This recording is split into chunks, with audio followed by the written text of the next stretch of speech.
catholique à Cognon. Les lois, on a backbone, on a le goût de rembouler, on est salé le côté. Dès qu'on peut pas aller, backbone, et c'est du nélo côté. Dans la vie, le bien que les droits s'arrachent.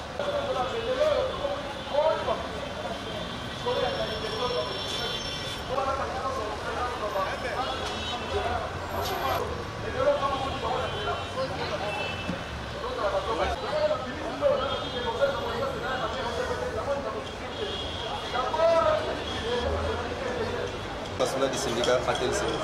Oui, nous avons vu des vents. Disons que ce que nous avons fait aujourd'hui, c'est le prélude de ce que nous allons faire comme action.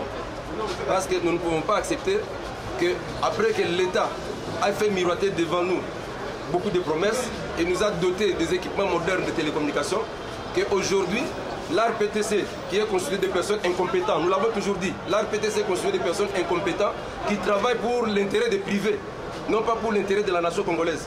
En principe, cette entité a été créée effectivement pour que l'AICPT soit privatisée.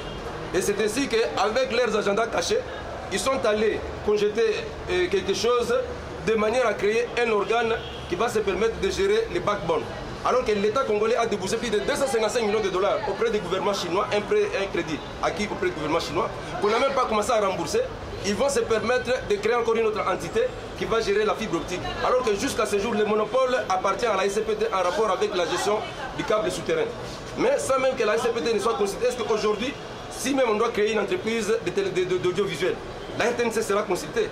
Même la SNEL, c'est la SNEL qui détient des experts. Au cas où on veut même privatiser, ou on veut prendre un projet, créer une autre entreprise parallèle. L'avis de la SNEL sera tenu, on tiendra compte de l'avis de la SNEL.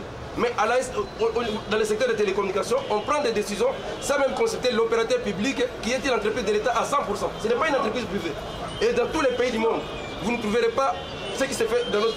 Vous ne trouverez pas qu'ils puissent gérer le secteur des télécommunications comme on le fait dans notre pays. À qui comptez-vous faire? C'était de rencontrer les vice-premiers ministres des PTT. Malheureusement, nous butons à un refus poli. C'est pourquoi nous disons ceci. Au cas où ils refusent de nous recevoir, nous serons obligés de faire des manifestations, des marchés, jusqu'à ce qu'ils puissent nous recevoir, parce que c'est lui qui est notre porte-parole auprès du gouvernement. Malheureusement, il ne nous reçoit pas, il ne nous écoute pas. Mais entre-temps, il cautionne ce qui se fait, qui va à l'encontre de la mort de cette entreprise. Ça, nous disons non, et à ce moment, donc, nous l'interpellons pour que cette fois-ci, qu'il nous accorde une audience d'ici vendredi. S'il ne le fait pas, ou de lundi ou mardi prochain, ce n'est pas un ultimatum, mais nous lui demandons parce que pour nous ça devient urgent.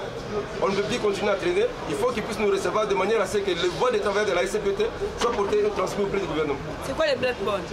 Les backbones, c'est les réseaux de transmission à fibre optique, c'est les réseaux nationaux de transmission à fibre optique. Donc backbone, c'est en anglais. Bon, un dernier mot.